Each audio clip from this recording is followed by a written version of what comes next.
அன்பு நேயர்களுக்கு இனிய வணக்கம். மகரம் ராசிக்கார நேயர்களுக்கு நம்ம இன்னைக்கு வீடியோ பதிவுக்கு முழுமையா போறதுக்கு முன்னாடி முருகரை மனதார வணங்கிட்டு வீடியோ பதிவுக்குள்ள போகலாங்க. ஓம் முருகா போற்றி, ஓம் முருகா போற்றி, ஓம் முருகா போற்றி. எனக்காக்கும் முருகனே போற்றி. நல்லதே நடக்கும், நல்லது மட்டும்தான் நடக்கும். இந்த கள்ளி உலகத்துல கடமை கண்ணியம் கட்டுப்பாடு அப்படின்னு வாழ்றவங்க நம்மளோட மகரம் ராசிக்காரங்க. இவங்க அமைதியா இருப்பாங்க, ஒழுக்கமானவங்களா இருப்பாங்க, கருணை மனப்பான்மை இவங்க கிட்ட அதிகமா இருக்குங்க. இவங்க மென்மையான குணம் கொண்டவங்களா இருக்காங்க. அதிக லெவல்ல சென்டிமெண்ட் பார்க்கக்கூடியவங்களா இவங்க இருக்காங்க. உண்மையானவங்களா இருப்பாங்க. உண்மைக்கு புறம்பா எந்த காலத்திலையும் எந்த ஒரு செயலையும் இவங்க செய்ய மாட்டாங்க. தன்னுடைய வாழ்க்கையில 1000 கஷ்டம் வந்தாலும் அதை பத்தி துளி கூட கவலைப்பட மாட்டாங்க. ஆனா நெருங்கிய ஒரு உறவுக்கு கஷ்டம் வருதுன்னு வச்சுக்கோங்க, ஓடி போய் உதவி செய்யக்கூடியவங்களா இவங்க இருப்பாங்க. நம்மளோட மகரம் ராசிக்காரங்களை பொறுத்த வரைக்கும் எந்த ஒரு விஷயத்திலும் தங்களோட நேரத்தை வீணடிக்க மாட்டாங்க. அதே போல ஒரு அணிய ஒரு குழுவை சிறப்பா வழிநடத்துவாங்க. அதிக அளவுல பயணம் செல்ல விரும்புவாங்க.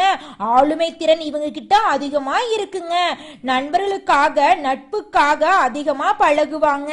ஏழைகளுக்கு உதவி செய்வாங்க. தாராளமான மனப்பான்மை கொண்டவங்களா இவங்க இருக்காங்க. சிந்தனை செயல் இரண்டிலுமே வேகம் காட்டுவாங்க. படிப்புல சிறந்து விளங்கக்கூடியவங்களா இவங்க இருப்பாங்க. தன்னுடைய வாழ்க்கைய பத்தி துளி கூட கவலைப்பட மாட்டாங்க. ஆனா சமுதாயத்துல ஒரு மாற்றத்தை கொண்டு வரணும் அப்படிங்கறதுக்காக இரவு பகல் உறங்காம உழைச்சுக்கிட்டே இருப்பாங்க. நட்புக்கு முக்கியத்துவம் தருவாங்க.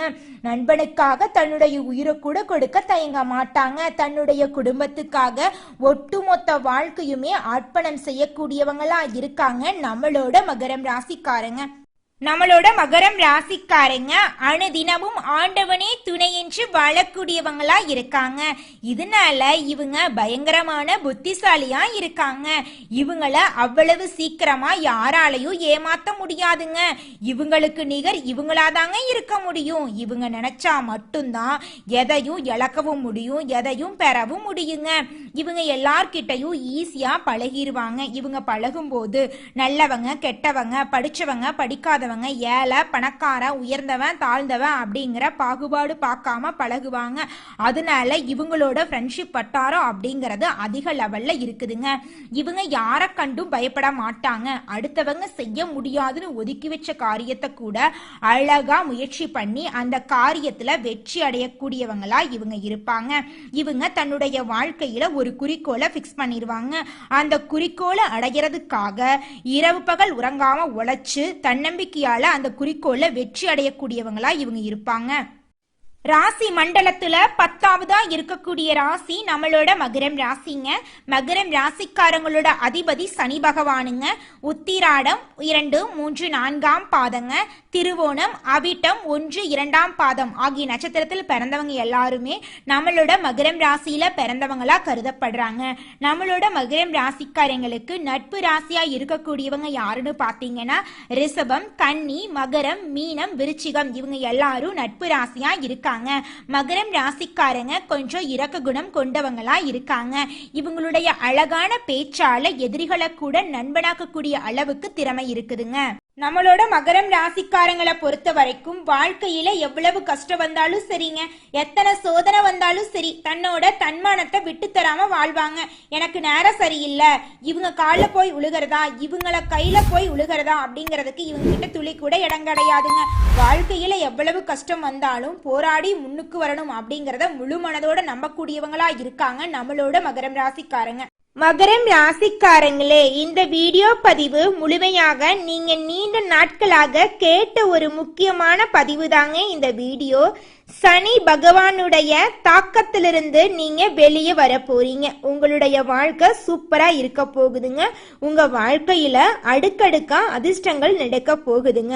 யூடியூப்ல பலரும் மகரம் ராசிக்காரங்களுக்கு பொற்காலம் ஆரம்பிச்சிருச்சு அப்படின்னு சொல்லுவாங்க. அப்படி சொன்னாலும் இன்னுமே கஷ்டத்துல தாங்க இருந்துட்டு இருக்கீங்க மகரம் ராசிக்காரங்களே. கஷ்டத்துல இருந்து மீள முடியாம தொடர்ந்து சோதனைகளை அனுபவிச்சுட்டு இருக்கீங்க.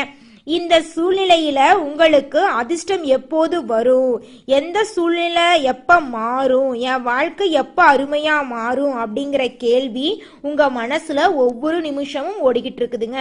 நிச்சயமா உங்க வாழ்க்கையில இருக்கக்கூடிய பிரச்சனைகள் அனைத்துமே காணாம போகக்கூடிய சூழ்நிலை கூடிய சீக்கிரம் வருங்க.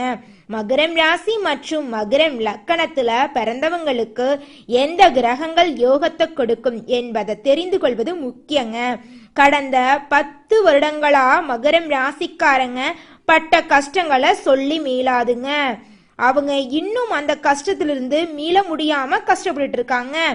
சந்திர பகவானுடைய தசை நடக்கும் காலத்தில் மகரம் ராசியில பிறந்தவங்களுக்கு எந்த துறையில இருந்தாலும் ஒரு தனி கௌரவம் கிடைக்குங்க. ஆணா இருந்தா பெண்கள் மூலமாகவும், பெண்ணா இருந்தா ஆண்கள் மூலமாகவும் நன்மை கிடைக்கும். சந்திர பகவான் 10 வருடம் வரை நல்ல பலன்களை வாரி வழங்குவாருங்க. சந்திர திசை நடக்கும் போது அவங்க இளமையா காட்சியளிப்பாங்க. மகரம் ராசிக்காரங்களுக்கு விடிவு காலம் பிறக்கும் என்று அதிக தேடல்ல இருக்கிறாங்க. ஆனா ஆன்லைன்ல இருக்கக்கூடிய ஜோசிய வீடியோக்களை பார்த்து ரொம்பவும் ஏமாந்து போயிடுறாங்க நம்மளோட மகரம் ராசிக்காரங்க. நல்லதை யார் சொல்றாங்களோ அதை மட்டும் நம்புங்க, கெட்டதை யார் சொன்னாலும் அதை நம்பாதீங்க. மனசை தெளிவா வச்சுக்கோங்க மகரம் ராசிக்காரங்களே. செவ்வாய் பகவானுடைய திசை நடக்கும் காலத்துல மகரம் ராசிக்காரர்களுக்கு செல்வம் சேர வாய்ப்பு இருக்குதுங்க. பூர்வீக சொத்துக்கள் கிடைக்க போகுது. சொந்த பந்தங்களின் முன்னிலையில சொந்த கால்ல நிக்க நீங்க முயற்சி பண்ண போறீங்க. மற்றவங்களுக்கு உதவி செய்யும் தகுதி உங்களுக்கு கிடைக்க போகுதுங்க. செவ்வாய் பகவான் மங்களகாரகன், அதனால் நல்ல காரியங்களை தலைமை தாங்கி நடத்தக்கூடிய பாக்கியம் உங்களுக்கு கிடைக்க போகுதுங்க. மகரம் ராசிக்காரங்க தேவையில்லாத நட்புகளை விளக்குவது நல்லதுங்க. யார் என்ன சொன்னாலும் 1க்கு 2 முறை ஆலோசனை பண்ணி செயல்படுறது நல்லதுங்க. யாரை நம்புறது யாரை நம்பக்கூடாது என்பதுல நீங்க தெளிவா முடிவெடுக்கணுங்க. இல்லைனா மனப்பகசுகள் ஏமாற்றங்கள் எல்லாம் வந்துருங்க. செவ்வாய் பகவான் தேவையில்லாத தீமைகள் மற்றும் எதிர்ப்புகளை முறியடித்து தேவையில்லாத நட்புகளை விளக்க செஞ்சிருவாருங்க. கிரகங்களின் தசாபுத்தி காலங்கள்ல கூட சிலருக்கு நல்லது நடக்காம போகலாங்க. அப்படிப்பட்டவங்க தங்களோட சுயஜாதகப்படி எந்த தெய்வத்தை எந்த திதிகள்ல வழிபட வேண்டும் என்பதை தெரிஞ்சுக்கணுங்க. குலதெய்வ வழிபாடு மகரம் ராசிக்காரங்களுக்கு வாழ்க்கையில முன்னேற்றத்தை கொடுக்குங்க. குலதெய்வ வழிபாடு தான் மகரம் ராசிக்காரங்களுடைய வாழ்க்கையவே மாத்த போகுதுங்க. எல்லா கஷ்டங்களும் நிரந்தரமாக இருக்க போறது இல்லைங்க. குலதெய்வத்தின் அருளால நல்ல மாற்றங்கள் வருங்க. ஜோதிடம் ஒரு அனுபவம். உங்க வாழ்க்கை முறை எப்படி இருக்குது, எதிர்காலத்தை எப்படி உருவாக்க போறோம் அப்படிங்கறத தெரிஞ்சு கொள்றதுக்கு ஜோதிடம் உதவுகுதுங்க. அதில் இருக்கும் பிளஸ் மற்றும் மைனஸ் என்ன என்பதை நீங்க புரிந்து கொள்ளணுங்க. அதன்படி நீங்க வாழ்க்கையை வழிநடத்தினா உங்க வாழ்க்கை அருமையா இருக்குங்க. மகரம் ராசிக்கார உள்ளங்களே, யார் என்ன சொன்னாலும் கண்ணை மூடிக்கிட்டு நம்ப வேண்டாங்க. ஒரு விஷயம் சொல்றாங்கன்னா எதற்காக சொல்றாங்க என்பதை நீங்க நடைமுறையில சாத்தியமாகுமா அப்படிங்கறத யோசிச்சு பார்த்து அதன்படி முடிவெடுங்க. மகரம் ராசிக்காரங்க 4 திசையிலும் தங்கள் பார்வையை வைக்கணுங்க. அளவுக்கு அதிகமா வைத்த நம்பிக்கை எப்படி துயரத்தை கொடுத்து என்பதை நீங்க கடந்த வருடங்கள்ல பார்த்திருப்பீங்க. நடந்ததை ஒரு வாழ்க்கை பாடமா நினைச்சுக்கோங்க. நடக்க போறது உங்க கையில தாங்க இருக்கு. மகரம் ராசிக்காரங்களே, நீங்க மகிழ்ச்சியா வாழ போறீங்க. எல்லாருக்கும் நல்லது நினைத்து ஏன் கஷ்டப்படணும்? நல்லது நினைத்து நல்லது செய்ய போய் கடைசியில நீங்களே கஷ்டப்பட்டு இருக்கீங்க. கடவுள் கொடுத்த வாழ்க்கையை சிறப்பா மாற்றிக்கொள்ளும் திறமை உங்ககிட்ட இருக்குதுங்க. கடன் பிரச்சனை, உடல் ரீதியான பிரச்சனை, மன ரீதியான பிரச்சனை என எது இருந்தாலும் அதை எதிர்த்து மேல வரக்கூடிய காலமா இந்த காலம் இருக்குதுங்க. அனைத்தையும் இழந்தவன் இனி வரக்கூடிய காலங்கள்ல அனைத்தையும் பெற தகுதியா மாறப்போறான். அந்த அளவுக்கு மகரம் ராசிக்காரங்களுடைய வாழ்க்கையில இந்த மாதம் சூழ்நிலை இருக்குதுங்க. அனுபவத்தை விட சிறந்த ஆசான் யாருமே கிடையாதுங்க. நடந்த சோதனைகளை உங்களுக்கான ஆசிரியராக நீங்க நினைச்சுக்கங்க. வரக்கூடிய காலத்தை எப்படி அமைச்சு கொள்ளணும் அப்படிங்கறத முடிவு பண்ணிக்கங்க. என்னென்ன மாற்றங்களை பண்ணணும் அப்படிங்கறத நீங்க யோசிச்சுக்கங்க. ஒரு வெள்ளைத்தாளில் உங்களுக்கு நடந்த நல்ல மற்றும் கெட்ட விஷயங்களை எழுதிட்டு யார் காரணம் அப்படின்னு கண்டுபிடிச்சு அதற்காக உங்களுடைய வாழ்க்கையில என்னென்ன மாத்தணுமோ அதெல்லாம் மாத்திக்கோங்க. ஒரு வெள்ளைத்தாள்ல நடுவுல ஒரு கோடு போட்டுக்குங்க. ஒரு பக்கம் கடந்த 8 முதல் 10 வருடத்துல நடந்த மகிழ்ச்சியான விஷயங்களையும் இன்னொரு பக்கம் கவலை அளித்த விஷயங்களையும் எழுதிருங்க. நல்லது நடந்ததுக்கு யார் காரணம், கெட்டது நடந்ததுக்கு யார் காரணம் என்பதை எழுதுங்க. சூழ்நிலை காரணமா, நபர்கள் காரணமா, அல்லது நீங்க தான் காரணமா அப்படிங்கறது எழுதிக்கங்க. சூழ்நிலை தான் காரணம் அப்படின்னா அந்த சூழ்நிலையை உடைத்து வெளியே வாங்க. ஒரு நபர் தான் காரணம் அப்படின்னா அந்த நபரை விட்டு விலகி வாழ்க்கையை வாழுங்க. அவர்கள் எப்படிப்பட்ட நபர், அந்த சூழ்நிலைக்கு எப்படி மாறுவார்கள் என்பதை புரிந்து கொள்ளுங்க. சில உறவுகளை ஒதுக்க முடியாது, அதனால அவங்க கிட்ட எப்படி அனுசரிச்சு போகணும் அப்படிங்கிறத தெரிஞ்சுக்கங்க. நீங்களே காரணம் அப்படின்னா உங்களை முதல்ல அனலைஸ் பண்ணி நீங்க யார் என்பதை புரிந்து கொள்ளுங்க. எந்த நேரத்தில் எப்படி பேசுறீங்க, எது உங்களுக்கு பலம், எது உங்களுக்கு பலவீனம் அப்படிங்கறத நீங்க தெரிஞ்சுக்கங்க. உங்க வாழ்க்கைய அடுத்த கட்டத்துக்கு கொண்டு போறதுக்கான முயற்சியை ஏற்படுத்திக்கங்க. உங்களுடைய முயற்சியால வரக்கூடிய முன்னேற்றம் மட்டுமே நிலையாயிருக்க போகுதுங்க. யாரோ வந்து உங்களுக்கு ஒரு பதவி கொடுத்தா அது நிலையானதா இருக்குமா என்பது சந்தேகமா தான் இருக்கும். உங்களுடைய சிந்தனையால வரக்கூடிய முன்னேற்றம் மட்டுமே உங்களுக்கான உண்மையான முன்னேற்றமா இருக்குங்க. உங்க வாழ்க்கை இனி வரக்கூடிய காலங்கள்ல அருமையா இருக்க போகுதுங்க. மகரம் ராசிக்காரர்களே, மகரம் ராசிக்காரங்களே, இந்த மாதம் உங்களோட கிரகநிலை எப்படி இருக்குன்னு பார்க்கலாங்க. பஞ்சமஸ்தானத்துல சுக்கிர பகவான் இருக்காருங்க. ரண ருண ரோகஸ்தானத்துல சூரிய பகவானும் குரு பகவானும் இருக்காருங்க. களத்திரஸ்தானத்துல புதன் பகவான் இருக்காருங்க. அஷ்டமஸ்தானத்துல செவ்வாய் பகவானும் கேது பகவானும் இருக்காருங்க. தன வாக்கு குடும்பஸ்தானத்துல சனி பகவானும் ராகு பகவானும் இருக்காங்க. இதன் மூலமா உங்களுக்கு இந்த மாதம் எப்படி இருக்குன்னு பார்க்கலாங்க. இருள் நிறைந்த உங்களுடைய வாழ்க்கையில வெளிச்சம் வரப்போகுதுங்க. உங்க வாழ்க்கையில இனி வரக்கூடிய காலங்கள்ல துன்பம் அப்படிங்கிற பேச்சுக்கு துளி கூட இடம் கிடையாதுங்க. உங்க வாழ்க்கையில இன்பம் நினைச்சிருக்க போகுதுங்க. உங்க மனசுல இருந்த கவலைகள் எல்லாமே காணாம போக போகுது. உங்களோட உடல்நிலை ஆரோக்கியமாக இருக்க போகுது. உங்களுடைய ஆசைகள் கனவுகள் அனைத்துமே நிறைவேற போகுது. உங்களுடைய வாழ்க்கையில் இருந்த அனைத்து தடைகளுமே காணாம போக போகுது. உங்க வாழ்க்கையே அருமையா மாற போகுதுங்க. இந்த மாதம் யோகாதிபதி சுக்கிரனோட பலத்தால உங்க வாழ்க்கையில பணவரவு அதிக அளவுல இருக்க போகுதுங்க. குடும்பத்துல சந்தோஷம் நிலவ போகுதுங்க. மனைவி வழியில சிற்சில கருத்து வேறுபாடுகள் வரலாம். அதனால கணவன் மனைவி இருவருமே ஒற்றுமையான வாழ்க்கையை மேற்கொள்றது ரொம்பவும் நல்லதுங்க. தொழில முன்னேற்றம் அடைய போறீங்க. நீங்க சின்னதா பொட்டி கடை வச்சிருந்தாலும் சரி, பெரிய டிபார்ட்மெண்ட் ஸ்டோர் வச்சிருந்தீங்கனாலும் சரி, நீங்க எந்த அளவுக்கு உழைக்கிறீங்களோ அந்த அளவுக்கு உங்களுக்கு லாபம் கிடைக்குங்க. திருமணம் ஆகாதவங்களுக்கு திருமணம் நடக்கும். குழந்தை பேர் இல்லாதவங்களுக்கு குழந்தை பேரு கிடைக்கும். சொத்து பிரச்சனை இருக்கிறவங்களுக்கு சொத்து பிரச்சனை நீங்கும். வேலை இல்லாதவங்களுக்கு வேலை கிடைக்கும். வேலையில் இருக்கிறவங்களுக்கு பதவி உயர்வு சம்பள உயர்வு கிடைக்கும். குடும்பத்துல அமைதி நிலவும். உங்க வாழ்க்கையே அருமையா இருக்க போகுதுங்க. உங்க வாழ்க்கையில இதுநாள் வரைக்கும் தடைபட்ட அனைத்து காரியங்களுமே தடைகள் இல்லாம நடக்க போகுது.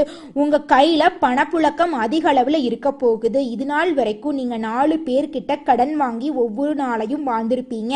ஆனா இனி வரக்கூடிய காலங்கள்ல நீங்க 4 பேருக்கு கடன் கொடுக்கக்கூடிய அளவுக்கு பொருளாதாரத்துல உயர போறீங்க. உங்க வாழ்க்கையே சுவாரஸ்யமா இருக்க போகுதுங்க. இனி வரக்கூடிய காலங்கள்ல கலைத்துறையில இருக்கிறவங்களுக்கு இனி வரக்கூடிய காலங்கள்ல விருதுகள் கிடைக்க போகுது. உங்களுடைய கலை திறமைய வெளி உலகத்துல நீங்க வெளிப்படுத்த போறீங்க. அடுத்ததாக ஒவ்வொரு நட்சத்திரக்காரர்களுக்கும் இந்த மாதம் எப்படி இருக்குன்னு பார்க்கலாங்க. முதலாவதாக உத்திராடம் 2, 3, 4 பாதங்க. உங்களுக்கு இந்த மாதம் எப்படி இருக்குன்னு பார்க்கலாங்க. இந்த மாதம் எடுத்த முயற்சிகள் எல்லாம் கைகூட போகுதுங்க. வரவுக்கேற்ற செலவு ஏற்பட போகுதுங்க. எதையும் சாதிக்கும் திறமையும் சாமர்த்தியமும் உங்களுக்கு உண்டாக போகுதுங்க. மனசுல ஒரு தைரியம் கூட போகுதுங்க. மற்றவர்களாக தேவையற்ற விஷயங்கள்ல நீங்க கலந்து கொள்ளாம இருக்கிறது நல்லதுங்க. கண் நோய், பித்தம், வாதம் சம்பந்தப்பட்ட நோய் உங்களுக்கு வர்றதுக்கு வாய்ப்பு இருக்கு. அதனால உடல்நிலையை கொஞ்சம் நல்லா பார்த்துக்கோங்க. உடல் நல்லா இருந்தாதாங்க நம்ம உழைக்க முடியும். உழைச்சாதான் நம்ம குடும்பத்தை காப்பாற்ற முடியுங்க. அடுத்ததாக திருவோணம் நட்சத்திரம். உங்களுக்கு இந்த மாதம் எப்படி இருக்குன்னு பார்க்கலாங்க. இந்த மாதம் தொழில் வியாபாரத்துல உங்களுக்கு முன்னேற்றம் ஏற்பட போகுது. லாபம் கிடைக்க போகுது. பழைய பாக்கிகளை வசூல் செய்ய போறீங்க. உத்தியோகம் தேடுபவர்களுக்கு வேலை கிடைக்க போகுது. வேலை செஞ்சுட்டு இருக்கிறவங்களுக்கு பதவி உயர்வு கிடைக்க போகுது. திருமணம் நடக்க போகுது. குழந்தை பாக்கியம் கிடைக்க போகுது. உங்களோட ஆசைகள் கனவுகள் அனைத்துமே நிறைவேற போகுதுங்க. அடுத்ததாக இருக்கக்கூடிய நட்சத்திரம் அவிட்டம் 2-1 பாதங்கள். உங்களுக்கு இந்த மாதம் எப்படி இருக்குன்னு பார்க்கலாங்க. இந்த மாதம் கணவன் மனைவிக்கு இடையே இருந்த ஈகோ பிரச்சனை காணாம போகுது. கணவன் மனைவி இருவருமே ஒற்றுமையான வாழ்க்கைய வாழ போறீங்க. அடுத்தவங்க கிட்ட பேசும்போதும் சரிங்க, ஒரு செயலை செய்யும் போதும் சரி, இந்த செயலை செய்யலாமா, இவங்க கிட்ட போய் பேசலாமா அப்படிங்கறத 1-2 முறை ஆலோசனை பண்ணிட்டு செயல்படுறது நல்லதுங்க. மேலும் இந்த மாதம் உங்க வாழ்க்கையில நல்லதெல்லாம் நடக்க இந்த சின்ன பரிகாரத்தை பண்ணுங்க. உங்க வாழ்க்கையில நல்லது மட்டும்தாங்க நடக்கும். உங்க வீட்டுக்கு பக்கத்துல இருக்கக்கூடிய முருகன் கோயிலுக்கு போயிட்டு முருகன் கிட்ட உங்க வாழ்க்கையில இருக்கக்கூடிய பிரச்சனைகளை சொல்லிவாங்க. உங்க வாழ்க்கையில நல்லது மட்டும்தாங்க நடக்கும். நன்றி, வணக்கம்.